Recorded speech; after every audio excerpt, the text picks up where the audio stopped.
I saw this video that was going around Twitter and I almost didn't believe it, and I went and did some research for myself. There is a group of Israelis, Israaid. Might as well be raiding. They're raiding Europe and bringing aids. Israel Raid. Yeah.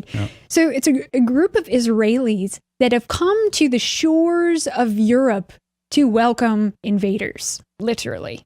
Let's watch some of the footage. Waiting to help them on the beaches of Greece are the last people the Syrians might expect. Volunteers from Israel. My name is Tali Shaltiel. I'm Lovely. here with Israel, an Israeli-based NGO. My name is Majida Kardosh. I'm here as a medical team. I work as a nurse. My name is Iris Adler. I live in Tel Aviv. I just finished med school in Tel Aviv University. I came here through Israel to be on the coast as a doctor.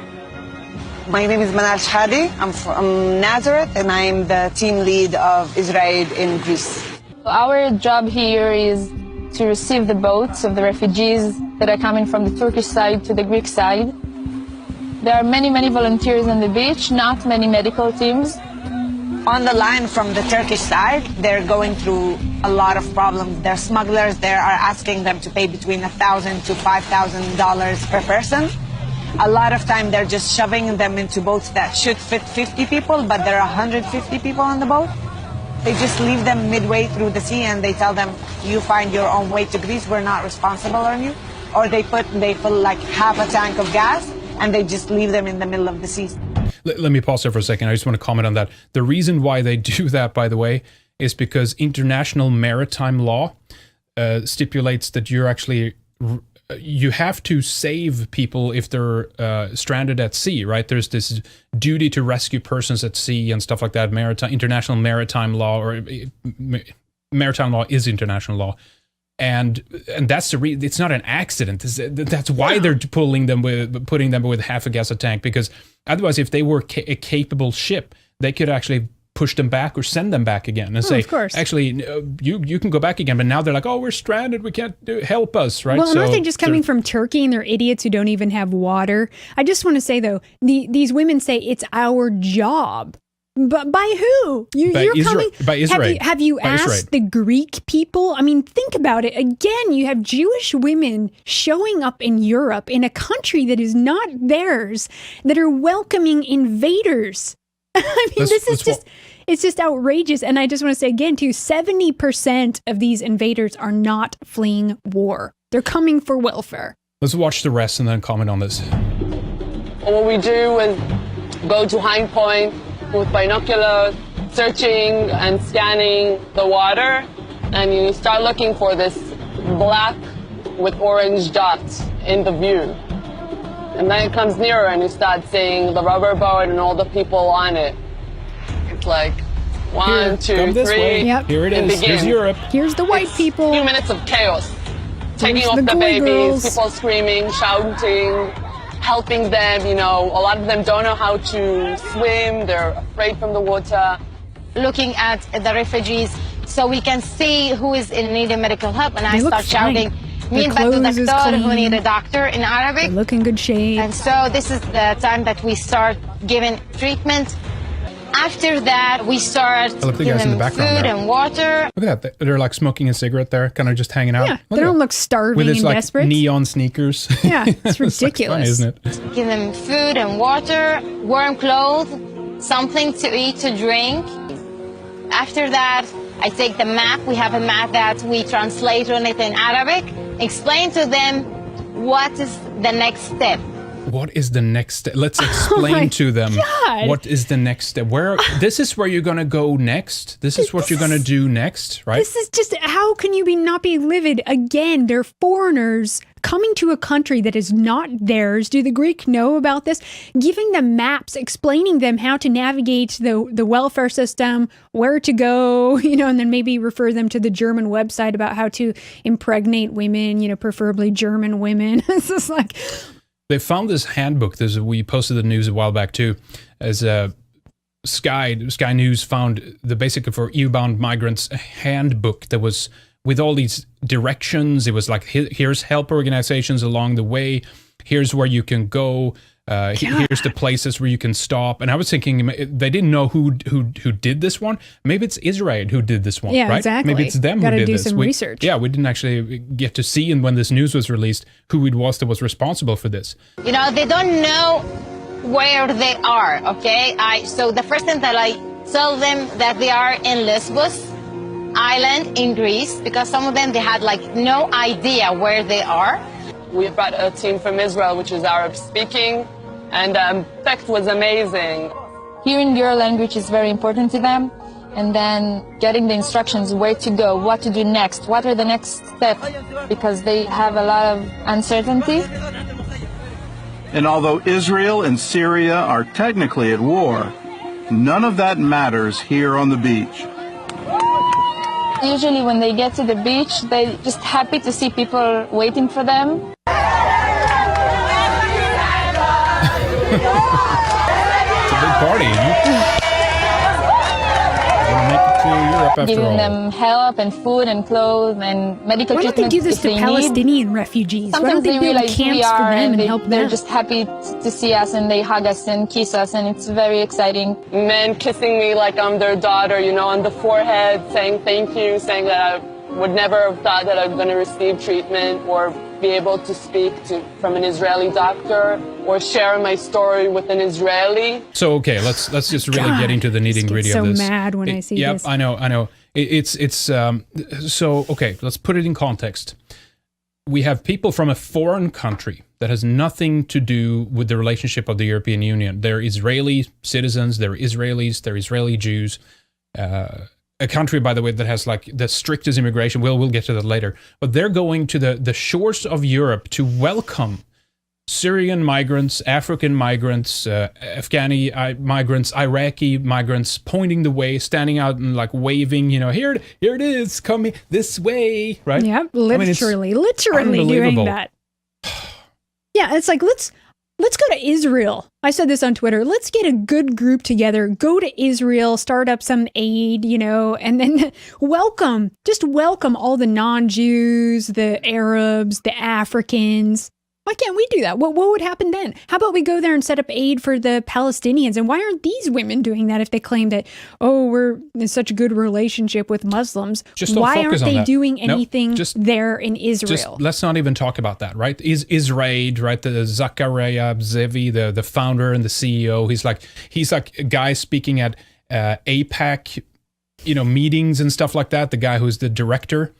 They love Israel, no problem whatsoever. They're getting tons of money from other, you know, rich and powerful Jewish Even though donors. AIPAC is starting the wars that are creating this whole cycle? And then you come back full cycle around again where you realize, okay, that is the point. Yeah. That's what they want to do. Tons of Jewish orgs behind this particular Israel aid, you know? Yeah. I mean, really, we must have our own guards at these borders and scare away these ships when they come. Tell them return or die. Could you imagine if we did? See, This is the thing. If we would have gone to Israel and done something like this, there would be military descending on us in 10 minutes. Yeah. We probably wouldn't even make it there, to be honest, of invading their space, right? How are these people coming here? Are they getting a flight ticket? Then how long can they stay? Where are they staying? This is obviously, there's not a hotel right next by. This is very organized, very planned. They have food, they have water, they have blankets, they have medicine, they have tons of people working for them here. They have translators into Arabic. I mean, this is a huge operation. You just don't do that. And do they go home in the afternoon somewhere or like to a hotel? What times are they there? You know, how often? How long periods are they there? How long can they even stay in Europe? I mean, I'm starting to think maybe all this stuff with Greece, after all, the destruction of their economy before all of the migration wave happened, was a way to weaken Greece in such a capacity that no one would actually even care about the borders, right? Goldman Sachs got in there, austerity measures, the country's in disarray and chaos. No one even knows what's going on. That's when we'll strike. That's when we'll hit them, because everyone want to get into like Lesbos or some of these other islands, and then from there they can just piggyback all the way up to Germany and Sweden and Norway for the welfare money. It makes me think of revenge too. Again, like another Maccabean style revolt, right? Let's go kill those pagans and teach those pagans a lesson, right? Like Hanukkah, I talked about in one of my videos. I mean, it's an important area for Western civilization. It's an entry point to Europe. Jews have quite a history in Greece, so I don't think that it's it's not symbolic. Yeah, it is. It is symbolic, very symbolic, right? Isn't it? Yeah. So they have this idea of tikkun olam, right? Of fixing the world, right? That somehow there's an error in the world, and it's up to us, them to fix everything. We're going to repair the world because God made mistakes or whatever. And this is the shape that it takes. I mean, they're getting praised in the international media, these groups helping, but again, without people realizing, it's actually a huge strategy behind this to bring in more migrants into Europe to destroy them ethnically, right? Let's take a look at Israel in the meantime, right? How are they treating migrants? The lowest refugee acceptance rates in the world. They actually turn them away, and then they go to Europe to welcome our invaders. I mean, this hypocrisy is just not called out. And they say, oh, because we fight with Arabs and we're a small country. It's always all these excuses. And it's like, okay, fine, I get that. It's not a problem. You don't want these people in your countries. I get that. But then don't come and judge us for not wanting it and push it into our countries. That's the problem I have with here. Yeah, look at this. By the numbers, Israel recognizes less than 1% of asylum seekers. I mean, talk about the utter hypocrisy. Meanwhile, the World Jewish Congress has, had this big statement, and they said, basically, we support, the invasion into Europe. And official German Jewry welcome the non-white invasion. It's just outrageous. I mean, look at these guys. Look at their lovely faces. Do you think that they just have so much love in their heart for Germany, considering their past there during World War II? This is more revenge. They even have, they even have DNA, issues in terms of immigration, right? That you have to have, for you to get in to Israel, you have to be Jewish by DNA. That right? is correct. And it's actually worse. It's worse than that, because what they're doing now is that they're actually shipping people out of Israel to send them to places like Sweden, right? So they actually pay specifically African migrants, because many Jews in Israel, they actually hate blacks. They have a huge problem with racism in Israel. And they hate black people. They hate black Africans. And these groups of people are standing and taunting them and telling them to get out. So one of the measures that they did is to actually pay them money to permanently go away from Israel, immigrate into Sweden. And then consequently, of course, we would take the brunt end of this, our population numbers. And they also give us this BS that, well, Israel is a small population, and the Holocaust, blah, blah, blah. It was like, well, Norway, Denmark, Sweden, all these countries are smaller populations than Jews in Israel. Yeah, and of course, and if they're so charitable and giving and care, about human rights, why don't they set something up? Just look at a map of Israel and all that's around it. There's tons of room there in the desert. I mean, this is they are the richest ethnic group in the world. They get billions from America. They have money and resources. So why don't they help any of the refugees coming in there, around their area, even setting up some camps or tents? They don't, because it's all just fake. It's a big scam. Yeah, they're using our good nature and our goodwill and our help to target us ethnically, and then they tell us that we should feel good about it. In fact, we should feel good about our demise. But meanwhile, they don't allow no interfaith marriages. They don't even have civil marriages, so you can only get married with a rabbi, which means only Jew with Jew. Yeah, that's what I said. It was like, well, the immigration is by DNA tests, but then you have encouragements. I even think that there was this one story when Bar Raffaeli or something, some Israeli model was going to potentially marry Leo DiCaprio, and it was rabbis writing letters to her urging her not to do that. Yeah. Don't mix with the goy, That's right. I think that's funny.